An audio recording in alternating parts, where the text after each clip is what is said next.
Ladies and gentlemen, welcome to a 1v1 show match in between Beastyqt and Szalami, and we do have an interesting civilization lineup over here. The concept is that each player will pick the opponent's civilization. As you see, the home maps will be Boulder Bay, Mongolian Heights, and Hillandale for Beasty. And on the other side, don't get confused by the name underneath the maps. That is actually picked by Szalami. His home maps are Highview, Altai, and Lipany. And as I said, for every game, the players will pick the civilizations for the opponent. So for game number one, we already have the civilizations, and that is going to be Holy Roman Empire mirrors. So please welcome, on Arabia, Beastyqt and Szalami. Down south, we have Beasty playing as the Holy Roman Empire in blue, and to the north, we're also gonna have the Holy Roman Empire for Szalami here. Of course, Szalami being a Delhi player, wouldn't be surprised to see Delhi not even showing for him here, because Beasty knows that Szalami loves to play Delhi, so why would he give that civilization to his opponent?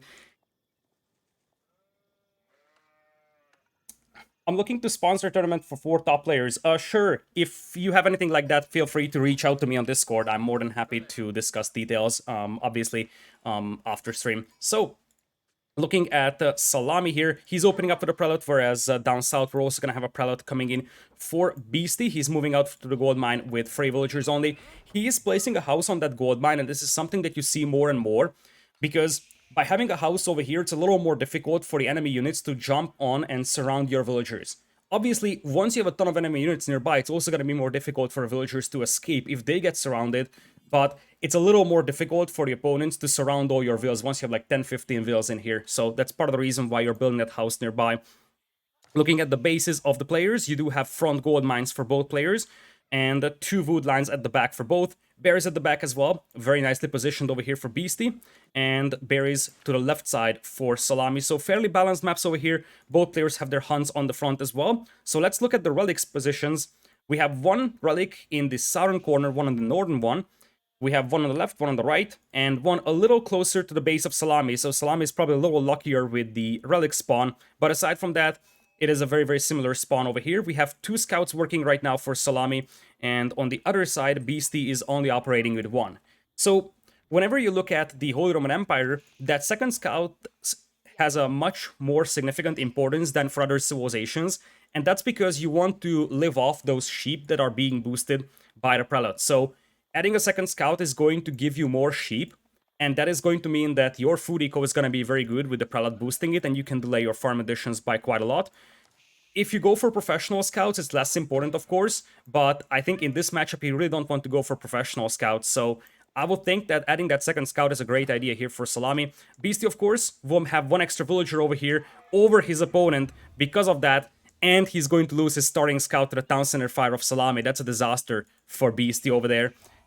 He actually added a second scout himself. I'm not sure if that was because he saw his scout dying over here, or this was something that was done a little earlier. But anyways, he's going up with the Aachen Chapel now, and on the other side, we don't have the Aachen Chapel coming in just yet for Szalami, but he's about to drop that as well. Looking at the position for that Aachen Chapel, that's going to boost the lumberjacks and the food villagers on the berries, but it's not going to reach the gold miners. Meanwhile, on the other side, for Szalami, we'll have to see where he places his Aachen Chapel. If he places it somewhere around over here, he might find an angle where he can boost the berries, the gold miners, and the lumberjacks as well. It looks like he's just going to place it right next to his town center, so he's going to have his lumberjacks and the food villagers boosted. So neither of the players will have the Aachen Chapel influence the gold mine out here.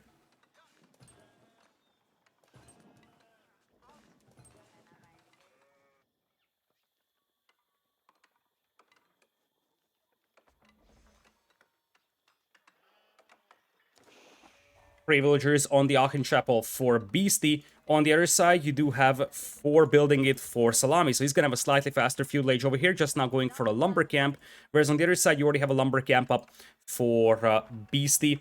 So, looking at the eco distribution right now, 4 on food for Szalami, 3 on wood, 4 on gold, so he's staying pretty heavy on the gold department, same thing for our blue player Beasty, so it's possible that we're going to see professional scouts coming in from these players because they are still very heavy on the gold department, as you see.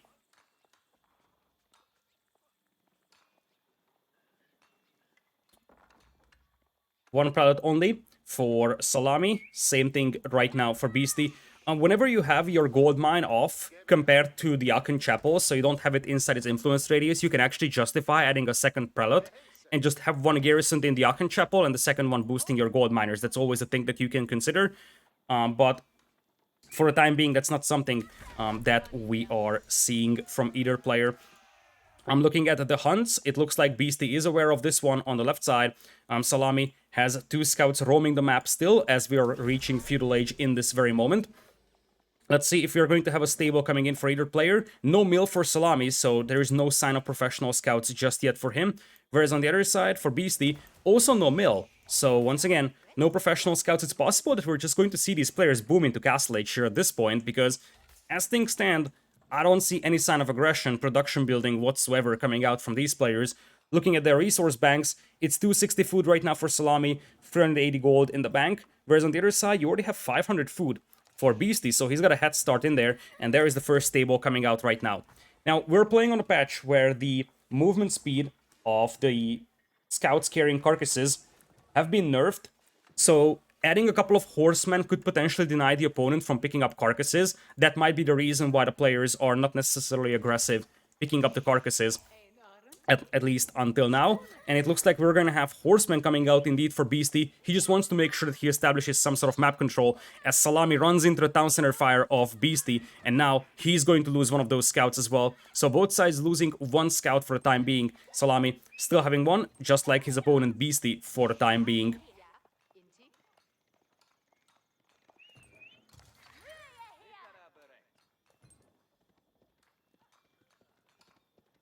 First horseman moving out right now for Beastyqt, as on the other side we're going to see the reaction being a barracks from Szalami's side. So he just wants to play very defensive, probably go straight into Castle Age right now, and he's on course to do that.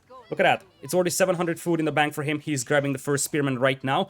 But there's already 1 scout coming in. There is going to be a horseman moving in as well. The spearman is nearly completed, and once it's there, it should be able to clean up these units. Remember that the prelate can also heal the spearman, so it's going to be very difficult to do damage over here for Beastyqt, but he might be able to yoink 1 villager over here. The prelate isn't really healing that villager, and because of that, that's going to be 1 villager down here from Szalami. The spearman was just a little late to the party. 1 villager gets picked off.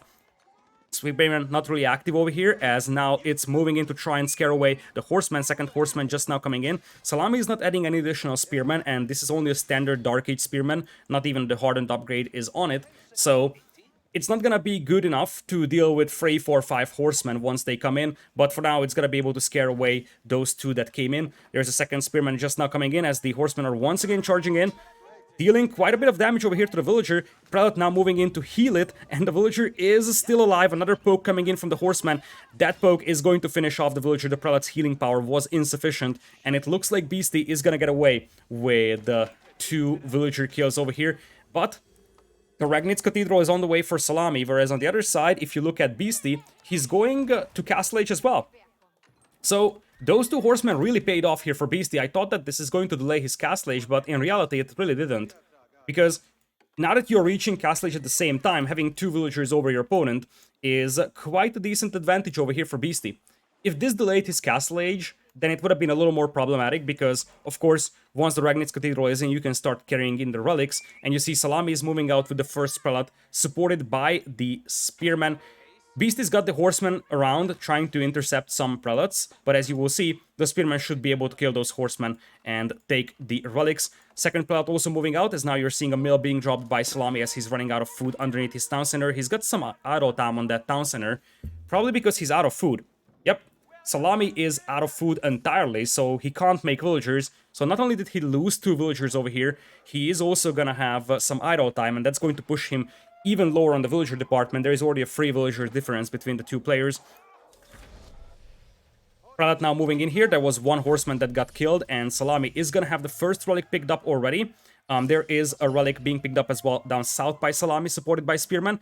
And this 3rd horseman could also get intercepted by the spears over here. I think Szalami has seen that, and if he turns around, he could actually kill that. Reaction is very nice from Beastyqt over here, turning back with that horseman. He's still looking to get some hits on those prelates, but ultimately, he shouldn't really be able to do much. There is just way too many spearmen over here for Szalami. There is no way that he's going to kill any of those prelates out there. It looks like Szalami is gonna have no trouble picking up 3 relics over here, supported by the spearman. Meanwhile, on the other side, you already have Knights coming out for Beasty though, he's got triple stables worth of production, and relic number 1 and 2 are coming in for him. So as things stand, you're going to have a 5 villagers lead for Beasty, but he's gonna be down 1 relic, so the ecos should be relatively even between the two players, at least for the time being. You're gonna have some Hardened Spearman upgrades now coming in for Szalami. He doesn't have a Blacksmith yet, so while the Hardened Spearman upgrade is already in, he doesn't have any more upgrades on those spears, at least up until now. First stable is out for Beasty as well, or excuse me, Szalami. And that's going to let him make a couple of knights as well. He's got a very strong spearman defense over here, so it's going to be difficult for Beasty to do damage with those knights. And as things stand, the spearmen are moving out to the right side because Beasty is trying to compensate for his lower amount of relics by capturing some sacred sites, and now this prelate is under attack by a wolf, so you will have to send something to save that prelate, because otherwise this prelate is going to die to the wolf.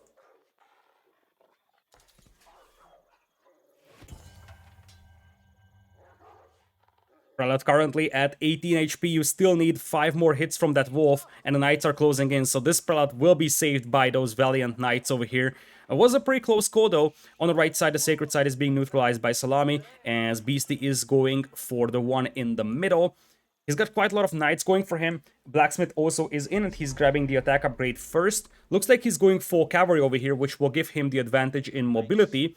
Also has a bunch of berries on the left side, and as you see, he's got a prelate boosting those villagers as well, so his food eco is going to be pretty spectacular. On the other side, we are seeing some farms being added by Szalami as well. And a market is being dropped, probably because he's got so much gold, but so low food and wood that he just wants to buy some. Having 3 relics in the Regnitz Cathedral gives you an insane amount of gold, but you need to use it somehow, and since he has been just making spearmen and a couple of knights, he wasn't really consuming all that gold. Now he's moving to the right side over here. Makes me wonder if he wanted to vote those sacred sites in. This is something that Szalami loves to do, but 2 villagers of his will be intercepted by the knights here, so whatever his plan was with those villagers on the right side, that's not going to materialize.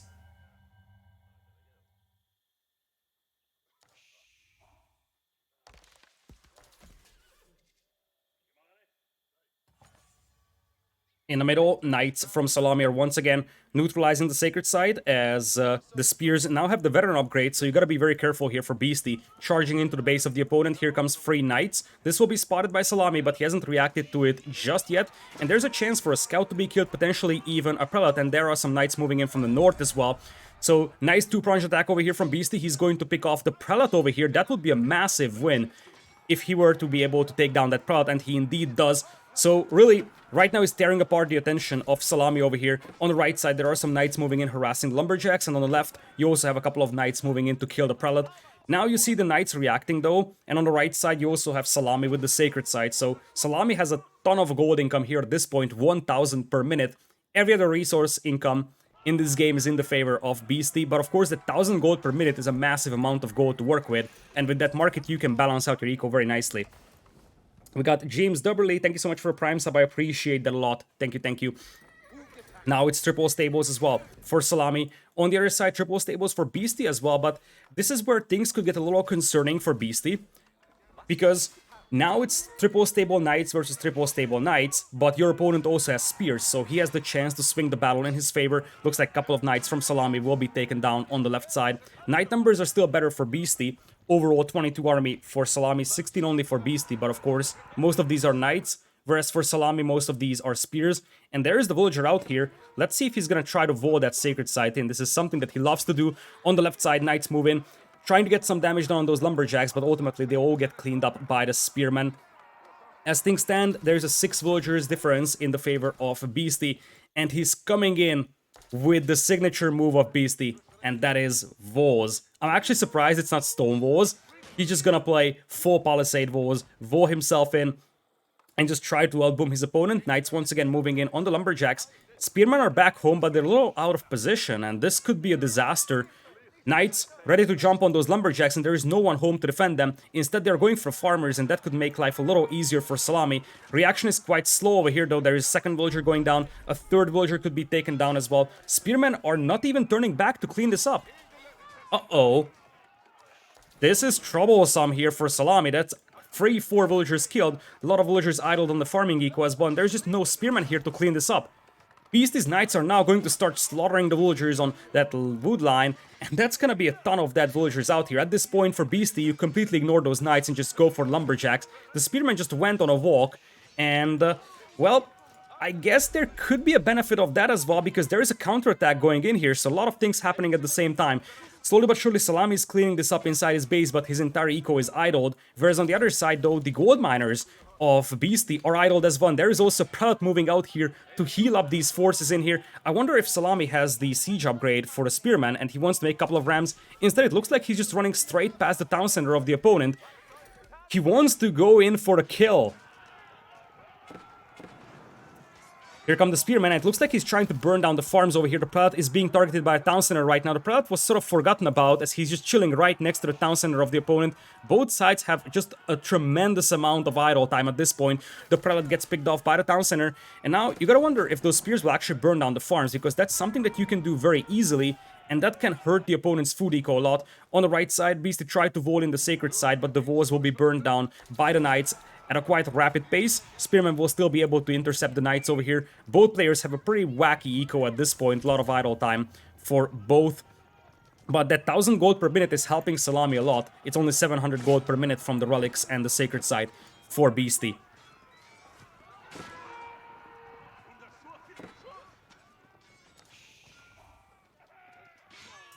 Knights now trying to intercept the villagers coming back, and that's gonna be a lot of villagers going down over here. The Prelate could also be taken down. That is at least 4 or 5 villagers killed here. These villagers were walking back home from this patch of depleted berries, but now the knights were able to intercept them. The bad news for Szalami right now is that he has no means of escaping with those knights, because guess what? He just sort of logged inside his base over here, and now it's gonna be very difficult, if not impossible, to get out. Indeed, the walls are complete for Beasty, so these knights will never escape. The best thing that you can do with them is sort of split up the knights and try to do as much damage as you can. Looking at the villager counts, it's 38 for Beasty, 26 only though for Szalami. So Szalami has taken a massive beating on his eco here from the counterattack of Beasty. Whereas for Beasty, he did lose a couple of villagers, but not as many as his opponent did.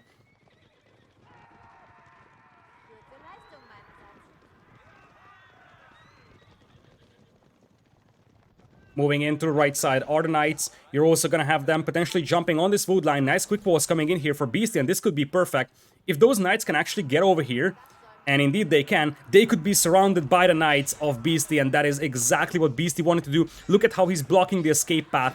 Beautiful trap over there by Beasty, surrounding all of those knights, as he's going to take every single one of them down without any more villagers being lost. If you look at the overall ecos now, that is going to be 41 villagers for Beasty, 27 only for Szalami. Massive discrepancy in the economies. Of course, Szalami has one extra relic in the Regnitz Cathedral, but given the fact that his opponent has a sacred site as well that just attributes for 200 gold per minute extra, whereas the food eco and the lumberjacking is just way better right now at this point for Beasty. Beasty's got no less than 4 stables working for him. Also, Siege Workshop is coming in, so we're going to see some mangonels added to try and deal with those spearmen. At this point, this is a difficult one for Szalami. He kind of needs to start securing sacred sites to compensate for his lower villager count, but it's a tough one right now for Szalami, simply because it's very difficult to compensate for such a villager deficit in a Mirror Civilization matchup, so I'm curious to see how he's going to react to this one. For the time being, he's just adding more spearmen. He's very far from Imperial Age, so going into Imperial with the Palace of Swabia and then rebooming is no option for him. Speaking of which, that could be something that Beasty considers now. He's fully walled in, he isn't really getting pressured, so he could actually think about going into Imperial and just going for a Pass of Swabia, but instead, he wants to go very aggressive on the Knight department, that is 4 stables continuously producing Knights. Also going for the defense upgrade now, he's moving in with the Knights right now. He already has the second defense upgrade on the ranged armors, so these will be very resistant to the town center fire, and as you see, he's pulling the forces of Szalami to the right side, while moving in from the left side with Knights. He's using his mobility advantage to perfection. Interestingly, we are seeing professional scouts come in here for Beasty. That's a kind of late research of that tech, but he's struggling for food right now. And it is just getting worse and worse at this point, because Beasty knows that he just needs to harass his opponent as much as possible, because he already has a considerable lead. Knights clashing into each other on the right side. Numbers are relatively even here, as Beasty is going to retreat for the time being on the right side. Sacred side being captured by Beasty as well. And given the fact that he's got map control, he could actually go for the third sacred site as well. He's moving in with the knights once again from the left side. Spearmen will come in, so he's gonna have to be careful not to lose all of those. But he's going to react swiftly, and he's just going to disengage upon seeing the spearmen come in here. For Szalami, a couple of walls would be immensely helpful. Like wall over here would mean that it's much more difficult for the knights to hit those lumberjacks. And that would allow him to focus all of his spearmen to this area. And it looks like we're going to have some walls, but those will be in front of his base. On the right side, Beasty has the sacred site, and I wouldn't be surprised to see him going for the third one over here. It is 49 villagers as opposed to 31, so still considerable eco difference. And you just gotta love how Beasty placed this one knight on the berries. He just wants to see if his opponent is moving out for the berries. He also has the knights hidden in the stealth forest and the scout as well. So if you look at the perspective of Beasty, he knows exactly when his opponent is moving out of his base. He knows exactly when the opponent is going for this hunt, the gold mine, and he's going to time his strike with the knights accordingly.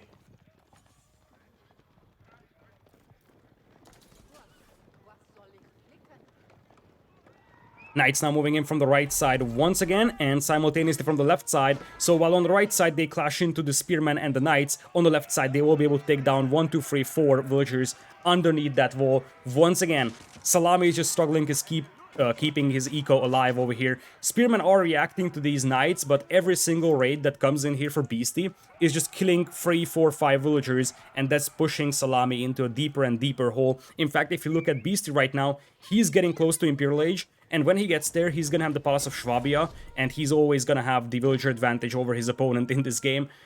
Walls are now coming up for Szalami on the left side. That will be very helpful, but I feel like his window might have already closed. The villager discrepancy is quite considerable. It's 21 right now. Also 3 sacred sites for Beasty, which actually compensates for his lower amount of relics. It's 3 versus 2, but 3 sacred sites actually compensates for that relic. So their gold income will be identical, but the food and food eco is just way better right now for Beasty. Szalami, very far from Imperial Age, whereas for Beasty, he is going up right now. There is the Palace of Fabia coming in, and with that, his Imperial Age timing will allow him to just outboom his opponent very, very easily. The Sacred Sites will be neutralized, so the Sacred Site victory that was triggered by Beasty is going to be short-lived. But at this point, Beasty is walled, his opponent isn't really able to push him, so all he needs to do is just boom up with the Palace of Swabia. Maybe even mixing some hand cannoneers, that would be a very useful unit against all those spearmen and the knights as well.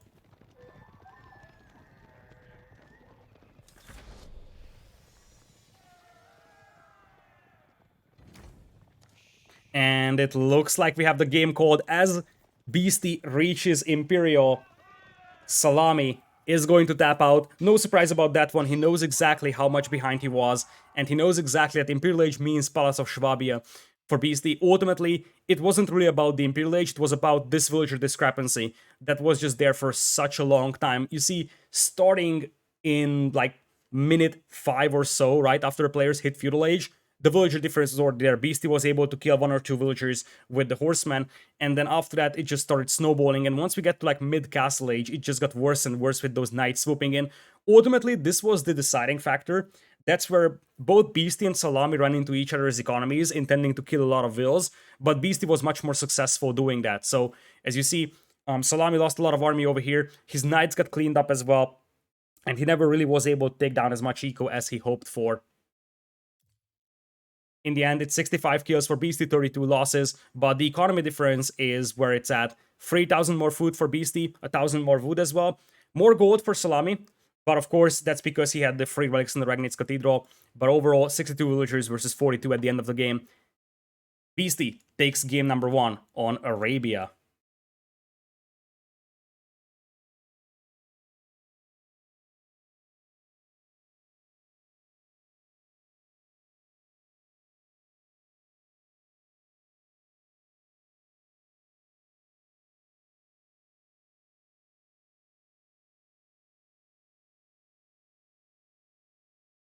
Alright, we should have the civilizations for game number 2 very soon. This is going to be on one of the home maps for Szalami, so he's gonna have to pick a home map first, and then each player will submit what civilization they pick for the opponent. So the home maps of Szalami are listed on the right side. Highview, Altai, and Lipany are the options. On the left side, Border Bay, Hillandale, Mongolian Heights belong to Beasty. So once Beasty loses a map, he's going to play on his own home map. It is always the home map of the previous game's losers. So because Szalami lost this game, we're going to see them play one of the home maps belonging to Szalami.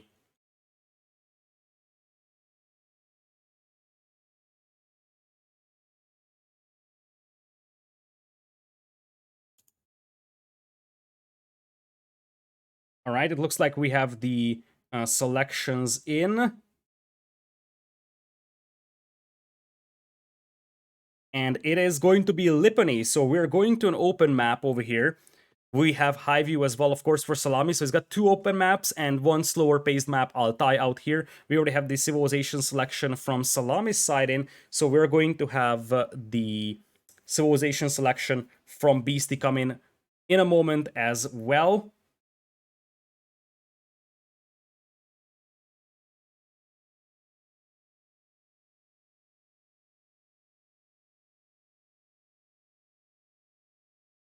Okay, so let me communicate with the players over here. And it is going to be Lipany.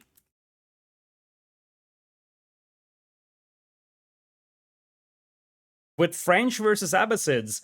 I'm a little surprised over here, I'm not gonna lie, because Beasty has given French to Szalami on Lipany. On the other side, Szalami is going to give Abbasids to Beasty. So let's think about this for a brief moment, because Abbasids are not terrible against French by any means. In fact, they might be one of the better civilizations matching up against the French.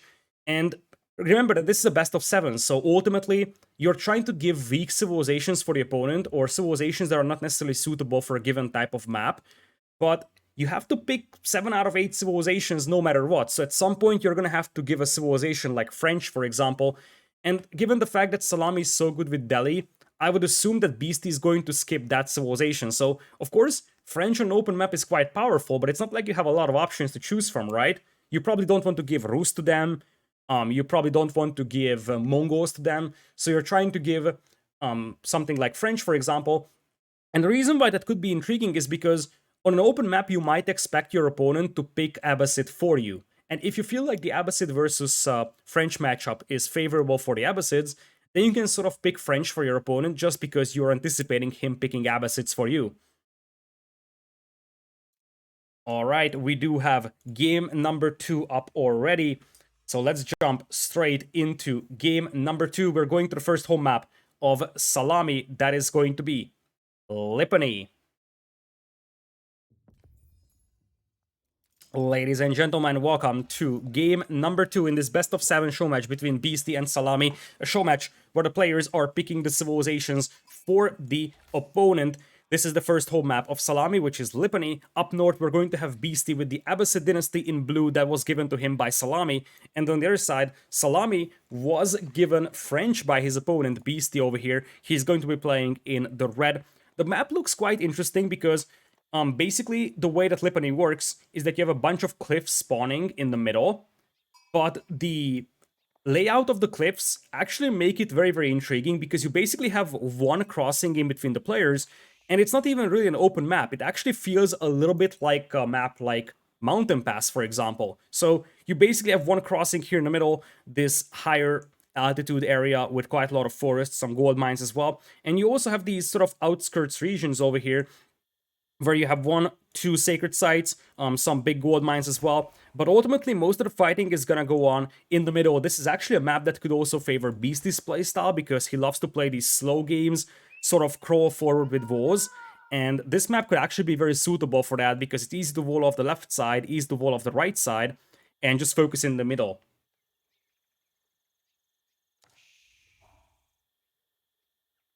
Looking at the base layout of the players, we will have a gold mine on the right side for Szalami. His other gold mines are pretty far out over here. You see one on the left side and one up front. His wood lines are both at the front, just like in the case of Beastyqt. Beastyqt also has a gold mine to the left of his base, so very, very similar bases for the two players. Berries at the back for Beasty, same thing here for Szalami. One notable difference is that the market is a little further away from the town center for Beasty as compared to Szalami, but that's a very, very minor difference and it shouldn't be relevant at all.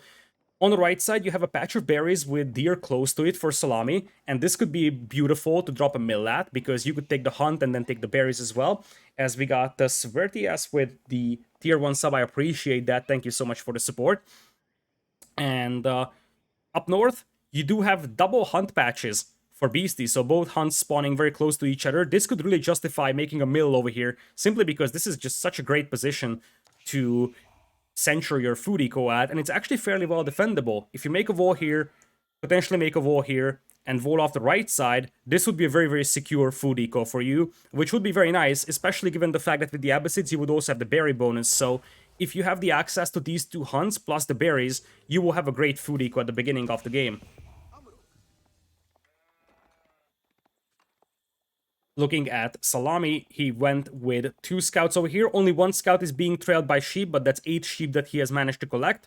On the other side, I only see 1 scout right now from Beast. He's got 1 sheep following him, and it seems like he also doesn't have a ton of sheep out there. There's a second scout as well, so it looks like he added a second one as well. But he only has 2 more sheep coming underneath his town center, so we can safely say that the sheep wars were won by Szalami, as we got Shovin. I hope I didn't butcher that name. Thank you so much for the new sub as well. I appreciate that a lot as well. Thank you, thank you. So, up north, House of Wisdom already up for Beastie. He's coming in with the economy wing, whereas on the other side, School of Cavalry coming out with 4 villagers for Szalami. So, you're likely going to see a couple of Royal Knights come in here. Curious to see what the Beastie's response to that will be, because the first major question is how Beastie is going to approach this game. We all know how the French will approach this game. They will try to play with a couple of knights, potentially go professional scouts as well, if the opponent isn't really contesting the map. But ultimately, the big question is how the Abyssids will play this. We have villagers on stone, so it's going to be a second town center build, but the main question is how heavy Beastie will be on the Spearman department and how heavy will he be on the Voling department, because 2 town centers is nice, but you gotta be able to defend your villagers somehow from those knight raids.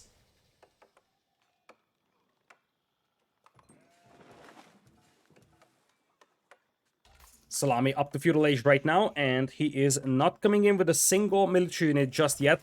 He doesn't have the food for a knight, so it makes me wonder if he's actually waiting for a knight. He's still pretty heavy on the gold department, but he doesn't have a mill, so it's not like he's going professional scouts immediately, it seems. He has quite a lot of sheep to work with, so I don't think that professional scouts is much needed, and indeed, he has just been waiting for that Royal Knight to come in. He's pretty heavy on the lumberjacking department though, and that's because he's going in with an archer range, something that you commonly see. If you expect your opponent to defend with a lot of spearmen, you sort of preemptively start adding archers even without seeing what your opponent is up to. Although, at this point, Szalami has spotted this barracks, so he knows exactly that spearmen will be coming in from the Abbasid player. Fresh foodstuffs on the way for Beastie, as he's gonna have that villager discount working for him. Looking at the resources, he is pretty low on the wood department though, so despite the fact that he's gonna have the stone, he will have to delay his town center a tiny bit here, because he doesn't have the wood to make it just yet. Once he has that, he probably wants to make it close to that gold mine, because that's quite heavily exposed, as the first knight is just now coming in from Szalami, was spotted by Beastie, so Beastie knows exactly that the first knight is coming in. Szalami trying to intercept that scout over there, but he won't be able to, as the knight is now moving in. There's only 1 spearman right now from Beastie, not a ton of units on the battlefield for him, and you see that Szalami is aware of this hunt on the right side. He knows exactly that this is where he needs to strike. That is what he needs to deny, because at this point, Beastie's food eco is going to collapse if he can't access the berries or the hunt. He doesn't have a ton of sheep to work with by any means.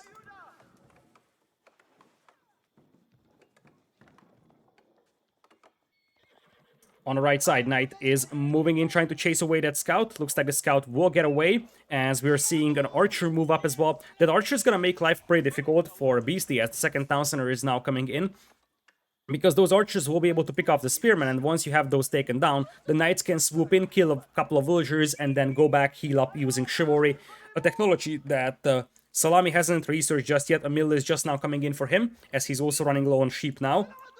Archers Now moving in, I wonder if a villager will be pulled to make a forward tower or something like that. For now, it seems like we just have the archers moving in. The first spearman will be taken down here, but Town Center is actually getting rid of one of those archers. Spearmen were also able to get some nice hits on that knight. Ultimately, the knight is gonna get away from the Town Center fire, so you will have the chance to heal it back up for Szalami.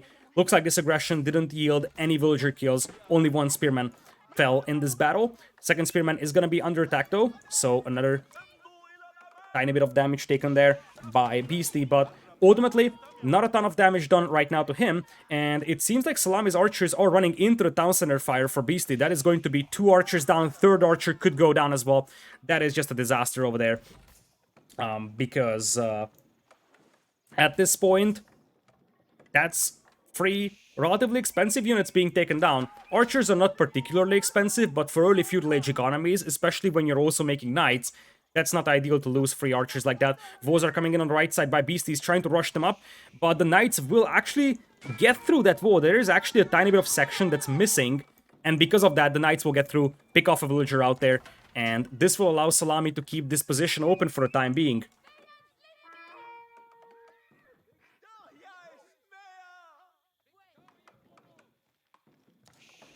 Villager also moving up here, and there is the first tower being dropped. You see that this villager took some damage over here. Beastie tried to stop that, but he wasn't able to. Beastie's got a beautiful scout out here, by the way, hiding in the stealth forest, overlooking this entire area. So he's fully aware of what his opponent is doing, and the spearmen are being pulled.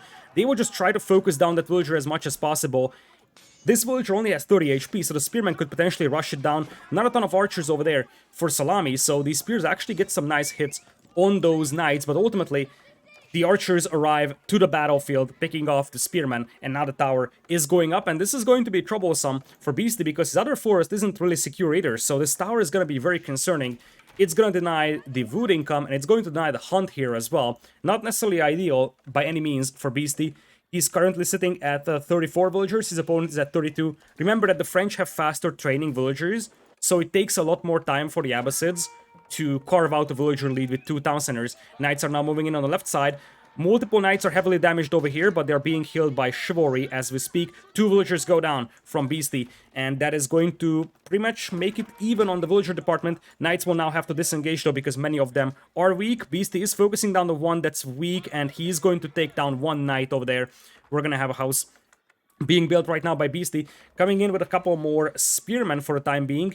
He's grabbing the hardened upgrade as we speak. No phalanx just yet for him. As a second tower is also coming in, and you're seeing the arrow slits also being upgraded by Szalami. So he's mining stone, and he's going for the arrow slits upgrade. Also made some walls in front to make it a little more difficult for enemies to just rush it down. On the southern part of the map, we're also seeing a tower being built here by Szalami. Beastie is trying to counter that with his own tower, but archers are nearby. You got some knights nearby. I think this tower is going up here for Beastie, but he's going to lose so many villagers doing this. 2 villagers are garrisoned inside that tower, but the tower isn't focusing down the villager that's building this tower here for Szalami. And behind this one, so many villagers are being taken down from Beastie. Both towers go up, but of course, at this point, the key thing is that Szalami was able to take down so many villas from Beastie. In fact, Szalami with 1 town center is at 36 villas. On the other side, it is 32 only for Beastie. Of course, he can still recover with the Abbasids, but doesn't have access to these hunts over here on the right side. So his only source of food right now is the berries. He won't be able to access these berries because that's being looked at by Szalami. The defensive tower is up here, but you're going to have arrow slits move in for Szalami, so he's going to have some extra firepower over here. Archers will trade shots. In the middle, numbers are far better for Beastie though, and this could be a chance for Beastie to launch a counterattack because his archer numbers are now looking pretty decent. Knights now moving in though, and no spearman support will mean that Beastie is gonna have to retreat. He jumps into the tower with the archer. Spearman now moving in, bracing as well against the knights. Knights will decide to disengage here, but no losses will be there on the side of Szalami, although it looks like he's turning around, and he just wants to run past these town centers over here, moving all the way to the right side, potentially start harassing those berries.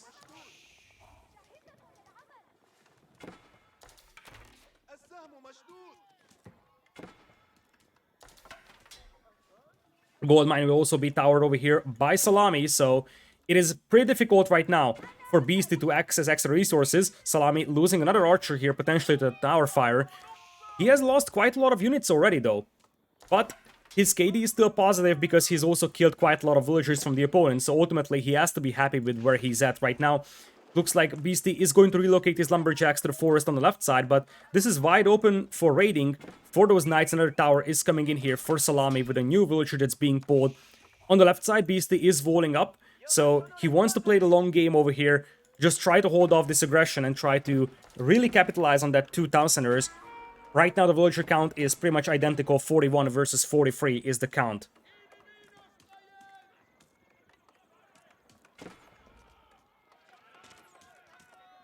Villager will be taken down here by the archers, but there's a second villager still ready to make that tower. Knights are once again ready to swoop in as we're seeing a couple of camel archers come in. Now, the camel archers, they won't have the camel support upgrade on them because Beasty aged up with the economy wing, not the military wing. However, having the camels out there still makes those knights weaker, because as you see, the camel unease aura that they have will decrease the amount of damage that those knights deal. So those camels are actually very, very useful at reducing the effect of those knights in this battle. And now you'll see some barriograms being constructed by Beasty. He's ready to counterattack this one and start knocking down those towers. On the north, you still have a couple of towers over here for Szalami, all with arrow slits. But at this point, Szalami is no longer able to kill villagers, and you see that the villager difference is actually starting to swing in the favor of Beasty. Now it's 47 to 45.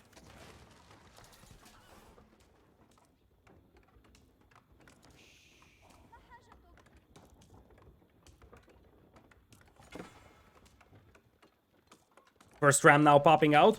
Szalami is probably going to try to stop this one with the knights, but it's going to be difficult because he only has 6 knights out here. There's a lot of spearmen, camels, tower fire nearby, so this is going to be next to impossible to stop. I think this battering ram is taking down these towers, and it looks like we're going to see Beast stabilize over here.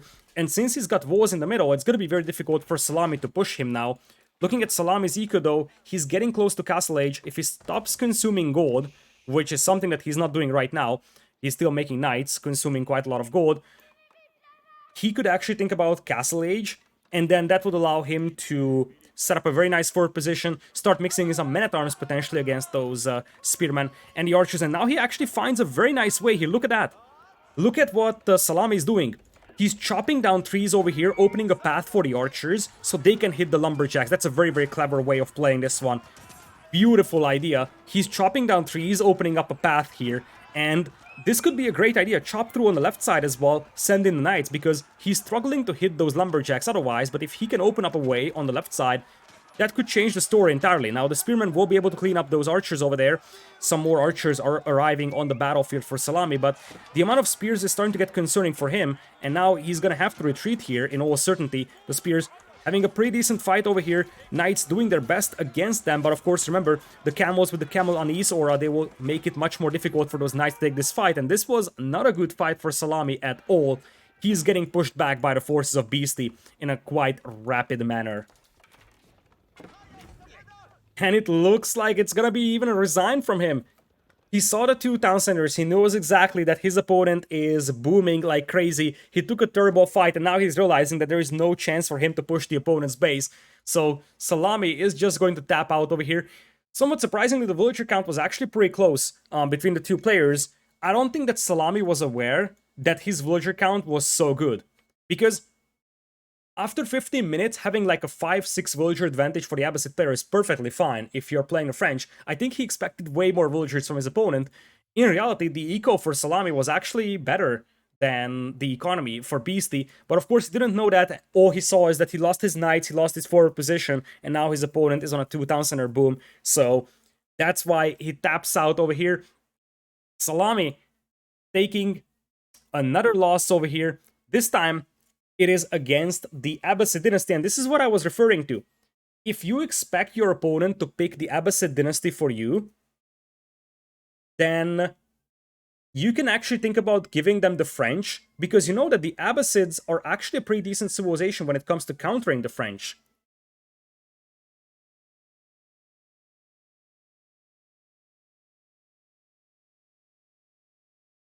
Looks like the home map for Szalami coming up next is going to be Altai.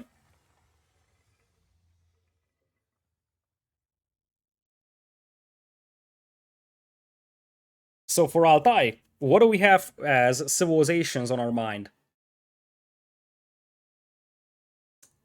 technically, the ideal civilizations that you would pick for yourself, if you were picking for yourself, would be something like English, maybe Chinese or so. So what do you think about picking for the opponent?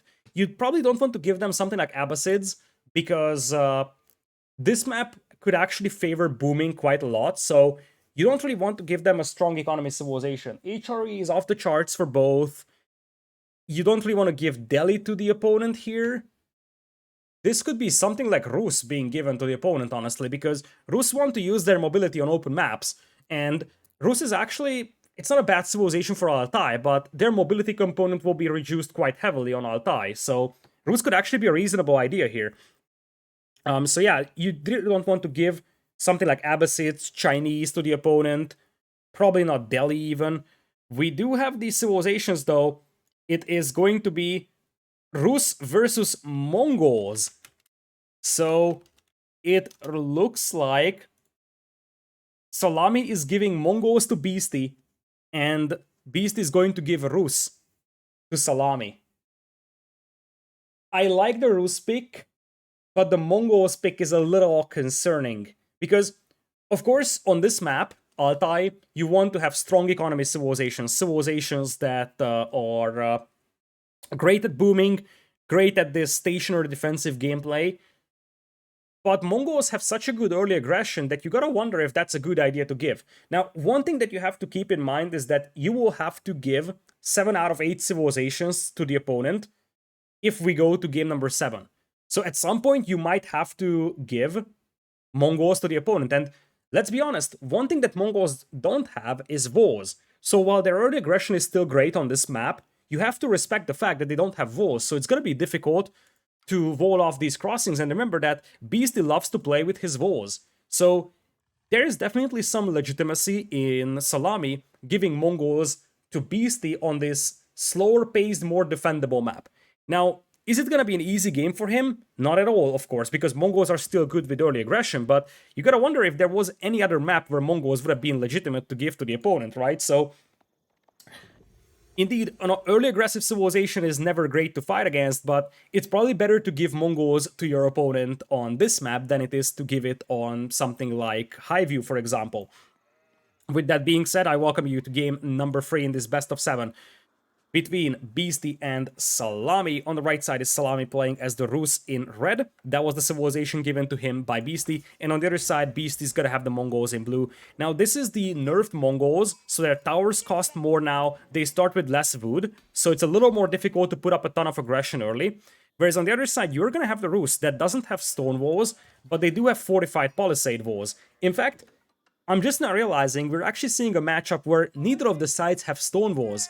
Only fortified palisade walls for the Rus, and no walls at all for the Mongols out here. Now, looking at the maps over here, you got a hunt at the back for Szalami. Relics looking fairly balanced. 2 on the side of Szalami, 2 on the side of Beasty, and 1 in neutral ground. You do have both forests up front over here for both players. And in the middle, you do have a ridge blocking this side. And if you just look at how Beasty's base looks like, there's basically one choke point to control, and that's around this big gold mine over here.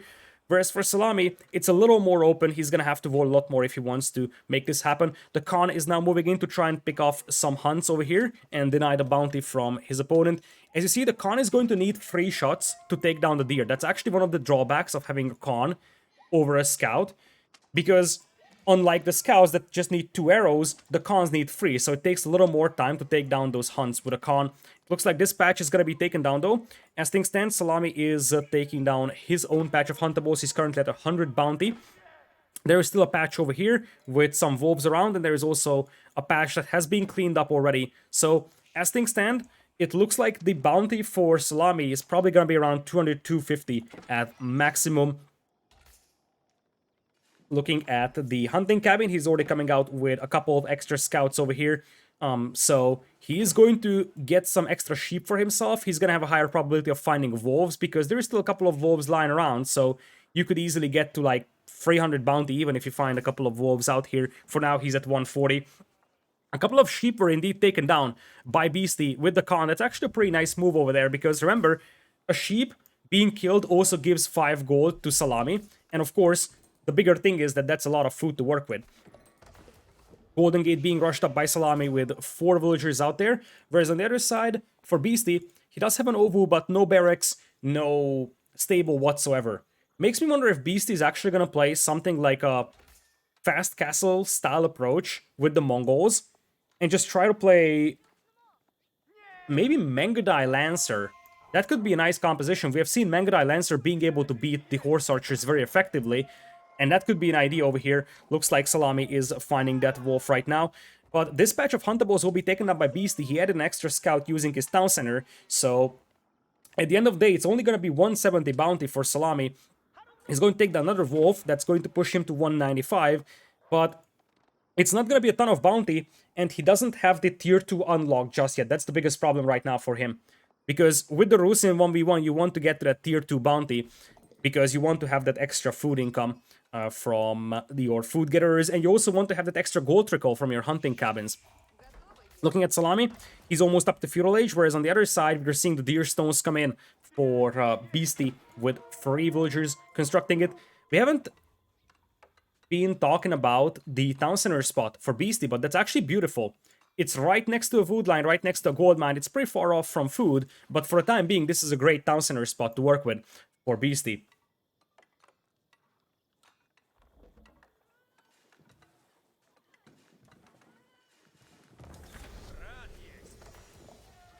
The Golden Gate is up now. Looking at Szalami's resource bank, he's very far from fast castling this, so it actually makes me wonder if he really wants to go for a fast castle. Let's see if we are seeing professional scouts come in for him. He's getting some more scouts out, but he's a little low on the wood department, so he can't really grab professional scouts as we speak. Remember that professional scouts were nerfed, so it's going to take a lot more time for him to bring in the hunt. And on this map, you're always close to at least one of your patches of huntables, so you don't even need to ferry these in. But of course, because the hunting cabin costs a lot for the Rus, you don't really want to make hunting cabins all across the map. You could actually justify making one over here because it would give you a trickle of gold because of the presence of the wood nearby. But in the end, I think that Szalami will just try to ferry in the deer here for himself. Although, as we look at those resources, it's actually possible that he will just try to straight FC this without professional scouts. Maybe even send out a couple of villagers to take the hunt here with a hunting cabin. Meanwhile, on the other side, Deerstones is up just now for Beasty, and if you look at his resources, he's not far away from a potential fast cast leader. Of course, he still needs to gather some resources, but Mongols have a quite decent economy over here. He does have a couple more sheep to work with, and he's not really making any units, so it's a very likely possibility that we're seeing a fast castle or semi-fast castle here for him. Whereas on the other side, for Szalami, he's currently sitting at 500 food. He actually is lower on gold than before, which means that he has actually popped the professional scouts upgrade in the end. So you are going to have pro scouts bringing in the hunt. You're also going to have a defensive tower out here. For Szalami, he's going to have that boost to the lumberjacks as well. And of course, it's going to give him some protection. In fact, it looks like he is going for the hunt of his opponent on this side. Since we don't have any military units out there for Beasty, I think that this is a legitimate way of playing this for Szalami. If Beasty had 2 or 3 horsemen out, this wouldn't really work out, and it looks like Beasty is going to play with a couple of pastures. Ideally, you want those pastures in the influence radius of the Ovu, but that's just way too far out here, so you really can't do that. You just have to place your pastures nearby over here. Meanwhile, Khan is still harassing those scouts out here, and you're gonna have 2 scouts ferrying in carcasses from this close-by patch, so that you will have a consistent food income coming. And there is the hunting cabin, okay. This is why I said that you could potentially skip professional scouts here and just make a hunting cabin here. Because this hunting cabin would give you a nice gold recall because of these trees nearby, and you could just have your villagers get it from the hunt over here. Now, given the fact that professional scouts is something that he still completed, you could really justify picking up some carcasses from the opponent's side. Looks like that Khan has taken a pretty massive beating out here, but is retreating. Looks like we might have Szalami trying to cut off the escape path, so Beasty trying to escape from those scouts. The scouts are trying to get some more hits in, and that's a beautiful hit on that Khan. That Khan is just so low in HP, it's being regenerated as we speak. 4 scouts trailing him. It looks like 3 of them will go back home. The scout still trying to pursue this. I wonder if Szalami is gonna pull another scout to try and get a surround on this. Speed arrow was popped by Beasty to try and get away, and it looks like he's getting away with that con. Meanwhile, on the other side, it looks like, as we discussed, Beasty is not going for any aggression. He's just piling up resources for a fast castle. And as you see, his castle age time will be identical, if not better, compared to Szalami's one, because he doesn't need to research stuff like professional scouts. In fact, Szalami even decided to go for wheelbarrow, not only professional scouts. But it looks like the two castle age times will be fairly close to each other. You already see the carcasses are actually being dropped off at the hunting cabin. Nice little touch over there by Szalami. On the right side, you're going to have the scouts carrying the carcasses in. And it looks like, once again, no aggression, at least up until now, for Beasty. He's going to be on the way to castle age, and you see blacksmith and barracks coming in. That's a sign that we're going to see an infantry siege push over here. Mongols being able to build siege weapons on the battlefield could be immensely valuable, and you could have sort of that spearman men-at-arms mangonel push out here, because it could be very difficult for a Rus to defend against 3-4 mangonels if they play horse archers. Now the question is what Szalami has on his mind with castle age, because the straightforward way of playing this is horse archers, but on this map that's not so powerful. Abbey of the Trinity on the way here for Szalami. He's rushing it up with no less than 20 villagers out there. The Khan taking some hits on by the scouts. He also deployed the Falcons, so now he's gonna have a vision around this area. He sees that Szalami has the hunt over here, and he also is aware that the Abbey of the Trinity is being rushed up like there is no tomorrow. 20 villagers on it.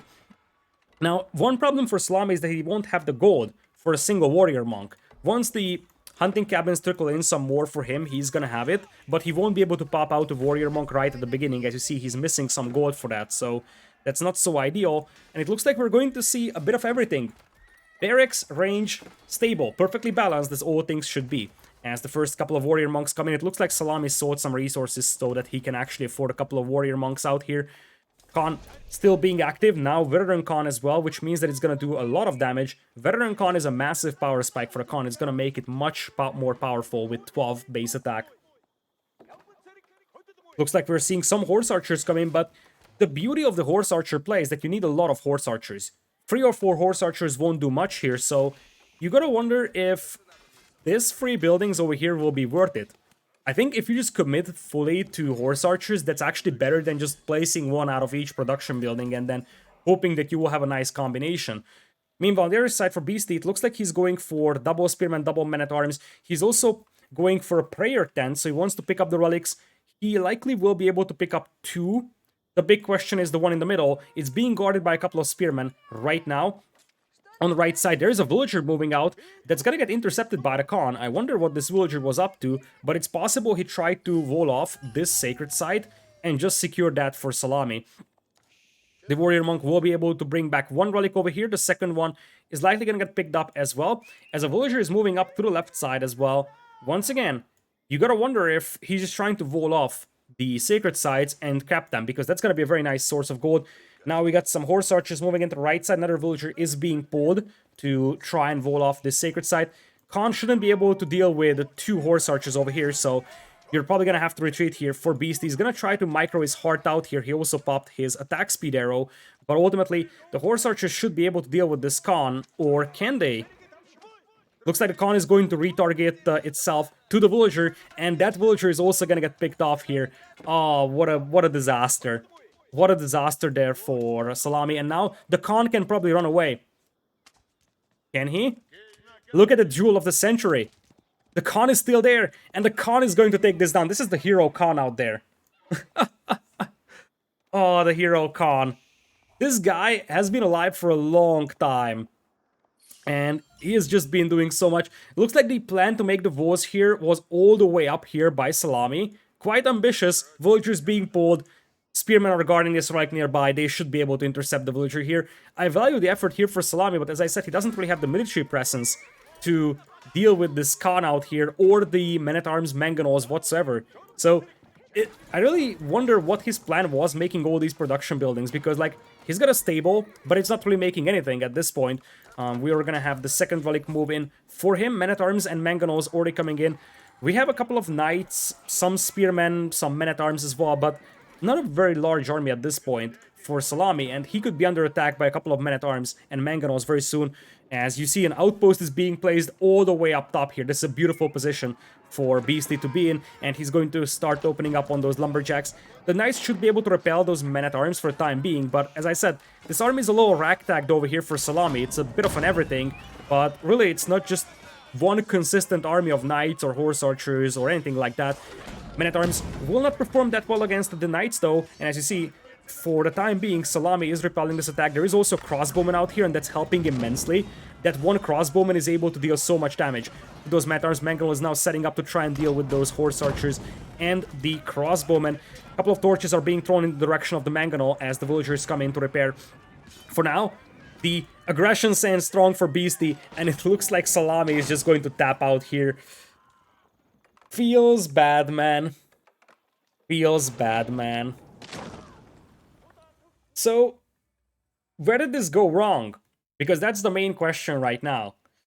I think it went wrong simply with maybe going for wheelbarrow in Feudal. Because if you think about it, he went professional scouts, he didn't really capitalize on it. I think he wanted to go professional scouts ferrying the deer, but then he realized he could just make a hunting cabin and went with that. He spent so much resources in Feudal Age that his Castle Age was delayed, and by the time he got up to Castle Age, his opponent had a great eco going, and Beasty just had one consistent army of men-at-arms and mangonels, whereas on the other side, you had a mix of everything, really. A couple of crossbows, archers, horse archers, men-at-arms, spearmen, knights. Just one uniform army worked so much better for Beasty over here. So now, we have a free 0 out here. So far, Beasty looking very, very strong out there. This also means that we would be going to the third home map of Szalami, and that is Highview. So, once again, in this show match, you are picking the civilizations for the opponent. So, your goal is that you want to give them the least suitable civilization for every map out there. And it looks like Szalami is actually going to pick Rus for Beasty. It's Highview. Not exactly sure what to think about. Because if there is one map where the Rus are extremely powerful, that's gonna be Highview. Why would you even do that? I mean, if you give him something like you've already given Abbasids, you've already given Mongols, French could have been an idea, English could have been an idea, although English is pretty scary on Highview. But yeah, like something like French could have actually made sense. And Beasty is a gentleman, ladies and gentlemen, because Beasty is giving Delhi to Szalami. So here we go. He probably feels like that he's got the upper hand right now, so he can afford to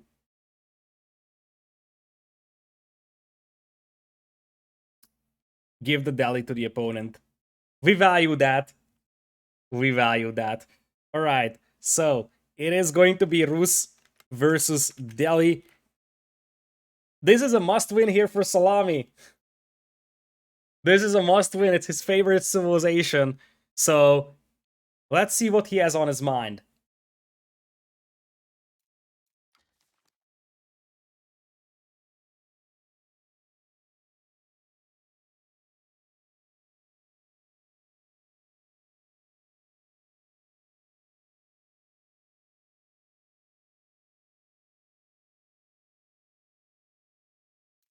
Alright, looking at the game, it looks like the game is about to begin.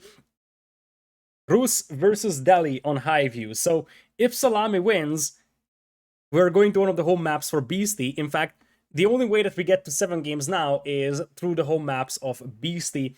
Looking at the civilizations, we could have actually had an overlay for that, but I totally forgot about that, to be honest. So, we're just gonna be taking a look at the maps over here. But Holy Roman Empire is gone for both players.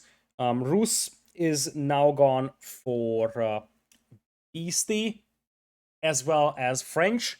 On the other side, Abbasids was already used up by Beasty, and he's also gonna have the Rus used up. Looks like the game is about to begin, so we're jumping into game number 4. Beasty, being a gentleman, giving the Delhi Sultanate to Szalami.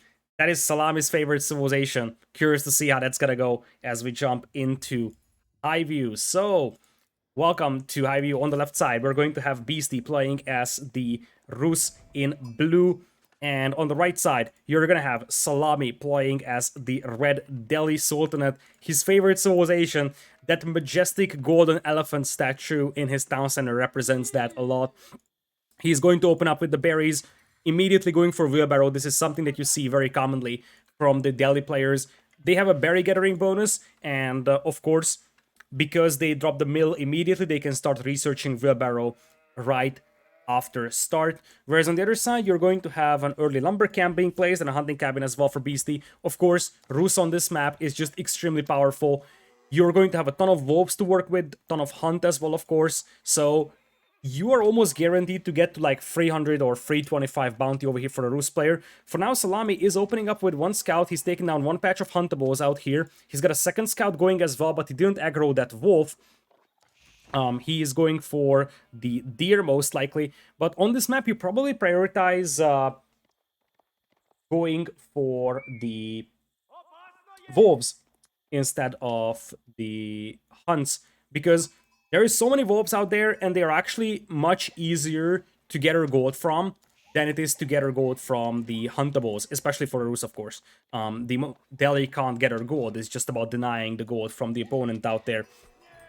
So, as we are looking at the bounty, so far Beasty is only at 20. He's just now popping out the scouts, and let's talk about this, because this is a very intriguing topic to talk about. Because Beasty is making the hunting cabin and he's going for scouts from there.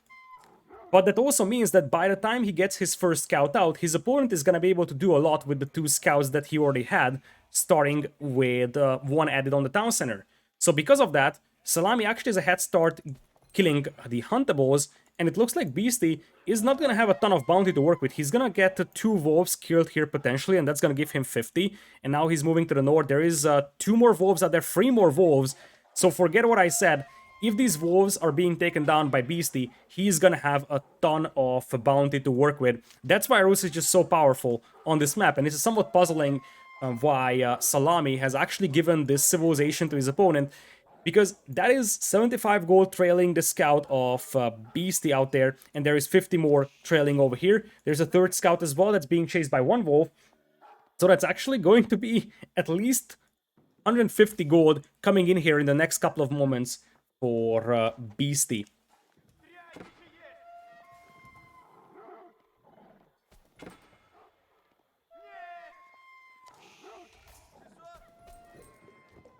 Town Center is going to take down those wolves. That's the easiest way to deal with them. It takes a lot of time to kill them with scouts, so usually you just lure them into the range of your Town Center, and a Town Center is going to deal with them. And as you see, now the gold is coming in quite rapidly for Beasty. Meanwhile, on the other side, for Szalami, he's going up with the Tower of Victory. He's going up with the Tower of Victory. What even is happening? What even is happening? On the other side, you're going to have a forward Kremlin coming in here from Beasty. We got some meme lords in the house, ladies and gentlemen, because that's a forward Kremlin. This is actually a very nice spot for Kremlin, because this is going to deny the sacred site from the opponent. So I assume that Beasty is thinking about Szalami trying to go for those sacred sites. But ultimately, this is going to be Tower of Victory. I'm curious to see what he has on his mind with the Tower of Victory out here. Meanwhile, down south, you're going to have Beasty still finding a couple of huntables to take down. So ultimately, he does get to that 300-325 level of hunt.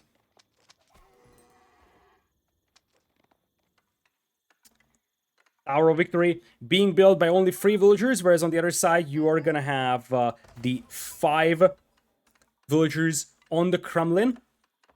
And for Szalami, he's got 2 scouts working for him as well. He's finished the wheelbarrow upgrade.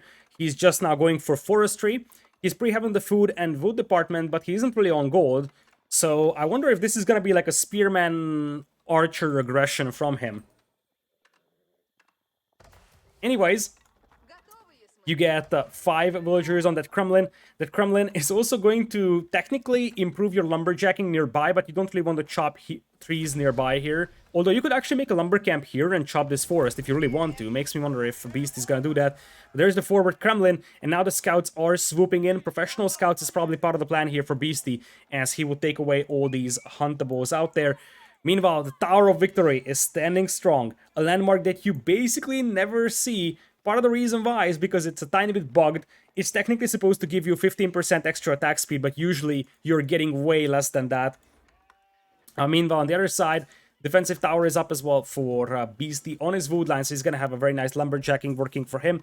Professional scouts coming in as we speak, and up north, that's a barracks, that's an archer range. Obviously, if the Tower of Victory worked well, it would actually be legitimate, or at least a moderately legitimate landmark, but it's not something that works well, because technically it's supposed to give 15% extra attack speed, but it's actually very inconsistent because it's bugged. It's sometimes like 5%, sometimes like 10%. But anyways, let's see what Szalami has on his mind. He's grabbing Sanctity right now. He's already got an efficient production. But of course, because he's not going up with the Dome of Faith, he's not going to have the scholars working for him that he could garrison inside the mosque or the barracks. He can, of course, make new scholars over here, but these are a lot more expensive.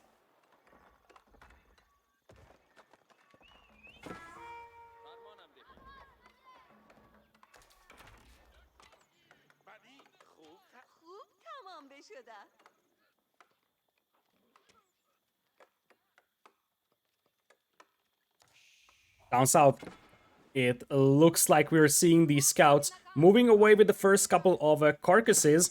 Beasty is going to get away with that, and since he's got the Kremlin nearby, that's going to prevent any kind of counterattack over here from Szalami.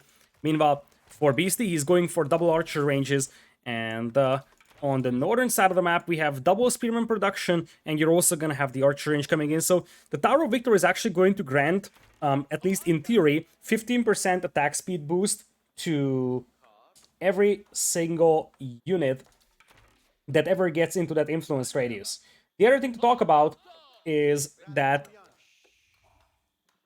the Tower of Victory is also going to permanently affect your units. The problem here is the extent of that effect, because that's not so great in most cases. So, Tower of Victory over here. The other thing that you have to know is that you have to send those units very, very close to the Tower of Victory. So they have to be like right next to it. Otherwise, it doesn't work well. Yeah, indeed, 15%. Terms and conditions apply. That is indeed the case. Alrighty. So, let's see what Szalami has on his mind. Okay, here come the spearmen. Now, technically, if he's got a blacksmith, he could go for the siege upgrade and deal with that Kremlin. For now, it's just going to be archers moving in. Archers as well from Szalami over here. They will trade shots, but remember, Szalami's got one archer range working for him only, whereas on the other side, you do have 2 archer ranges coming out for Beasty. So Beasty's going to have an advantage when it comes to production. It looks like what we're going to have is professional scouts as well for Szalami. He's ferrying in some deer for himself. Now, at this point, if you look at the resources, it looks like we're not seeing Castle Age come in at all for Beasty. He's going to stay in Feudal Age for the time being, whereas on the other side, for Szalami, he's going for that second archer range as well. Here comes the second scholar. Now, keep in mind that as weird as this building looks like, this still gives you a tiny bit of bonus. So, as cheesy as it is, this might actually be moderately legitimate here for Szalami. He is the biggest Delhi player out there, so it makes me wonder if he actually knows something that we don't.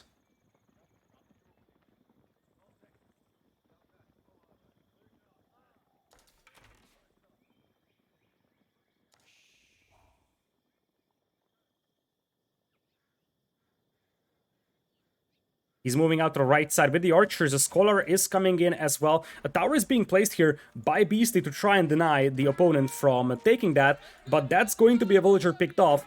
And as you see, Szalami is going to start securing the sacred side. This is where things are actually getting a little problematic. for Beasty, because now the next thing that Szalami is gonna do is start walling in this sacred site. This is something that he does very, very frequently. Part of the reason why the Kremlin is in here in the middle is to deny this sacred site out there. But in reality, what Szalami wants to go for is this sacred site and then wall it in. He wants to capture this first and then wall it in, but in the meanwhile, we have archers moving in from Beasty. They'll pick off one villager on that gold mine. Looks like we have a couple of archers back at home here for Szalami to try and defend against this one. He's been ferrying in some carcasses from up north as well.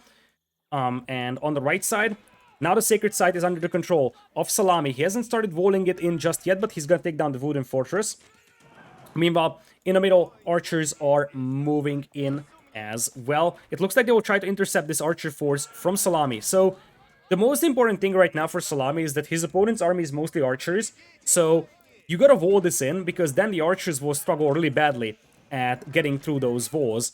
Carcasses are still being ferried in here by Szalami. Same thing for Beasty. Looking at the resources, Beasty is getting close to Castle Age. Szalami is not that much behind. Remember, he's got the berry bonus working for him, or at least it used to work for him.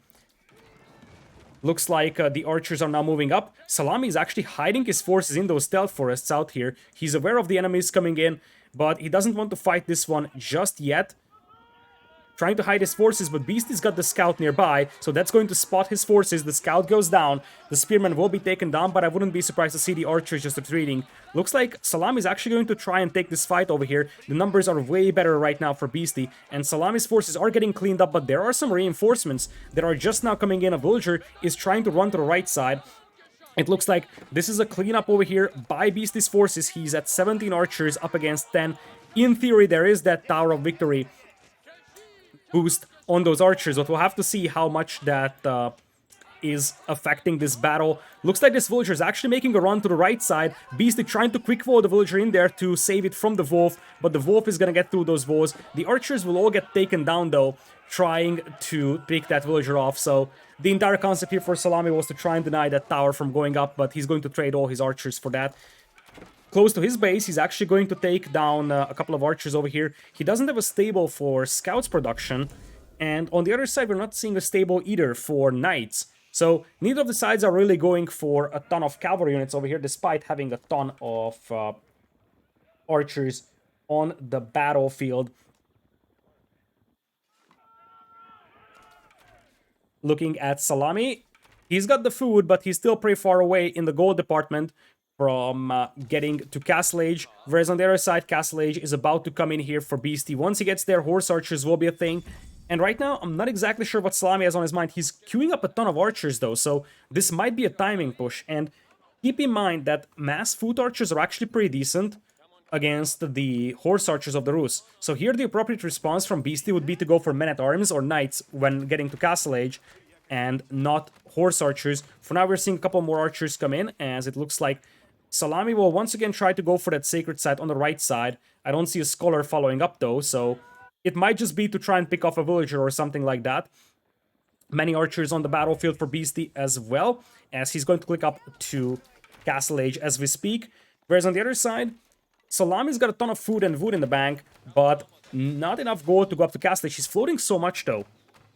Like, at this point, as Beasty is gonna lose another villager to that tower construction, now lost like 4, so the villager count is actually in the favor of Szalami. So, at this point, the problem for Szalami is that if he wants to go for a full feudal archer-spearman combo, he needs 3 more production buildings, because you see, he's got so much food and wood in the bank, he can't spend it fast enough. And the longer he waits, the more time he's giving his opponent to get up to Castle Age, and you see, the response is there, it's gonna be barracks. Because you know exactly that Beasty, or excuse me, that Szalami is going for archers and spearmen, so you want to go for men-at-arms over here. That's a nice reaction out there for Beasty. Archers now looping around as well. Still unsure what Szalami has on his mind. Okay, there is multiple barracks coming in here, but he's gonna have no tools to deal with men-at-arms. He's gonna have no tools to deal with men-at-arms. This entire army is gonna get slaughtered. It's gonna get slaughtered because 5 men-at-arms will deal with archers and spearmen at the same time.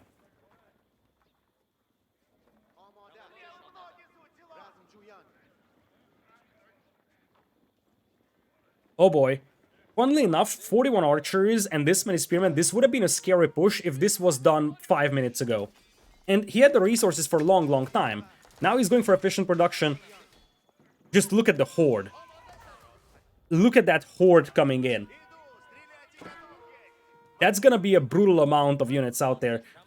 Just 43 archers, 18 spearmen, and the flood may begin. The problem is that against men-at-arms this won't work. If Beasty went for horse archers, this would work nicely, but against men-at-arms this won't work. In fact, it won't even work against veteran archers, so that's the biggest problem right now for Szalami. Look at that infantry flood out there. Have I even mentioned that in Castle Age you can also make mangonels, so you could deal with this one even easier? The forces of Szalami will be spotted by Beasty over here, and Beasty knows exactly where to intercept them. He's coming in from behind with the archers. Those are veteran now, men-at-arms from the other side. This is gonna be the biggest slaughter that you have ever seen. Beasty now coming in with the man-at-arms. They can just soak up so much arrow fire. Veteran archers also opening up from behind. Technically, these archers are affected by the Tower of Victory, but unless we're seeing a miracle here, this is gonna be an absolute slaughter. I'm gonna switch it to the KD department, because you see Beasty is rising on the KD department by quite a bit. The man-at-arms were actually taken down, and, well...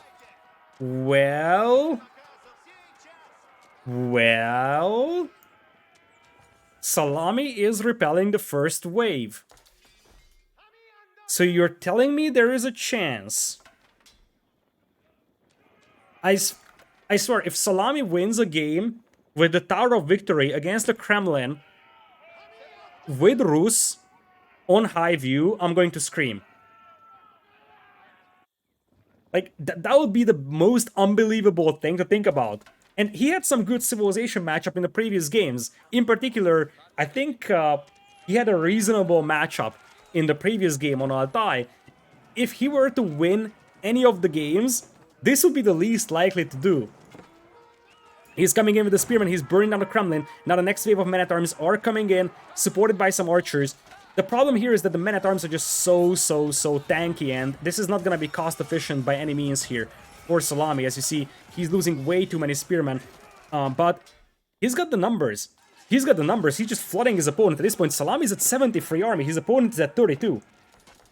He's at 32 army as opposed to 70. Of course, the quality of those units are light years ahead for Beast. These are Castle Age units against Feudal Age units, and these are men-at-arms heavy infantry against light infantry here as well. So technically it's a counter. But Szalami has other thoughts to think about. He's flooding them. He's flooding them. We're seeing some mangonels hit the field right now. The Kremlin is still a factor. Men-at-arms are slowly being ground down on the HP department, many of them being heavily weakened. Some more archers and spearmen are flooding out. It is 36 army versus whopping 61, but the efficiency is just way better here for Beasty. I kind of get the feel that if this push comes in 3 minutes earlier, this would have been completely different.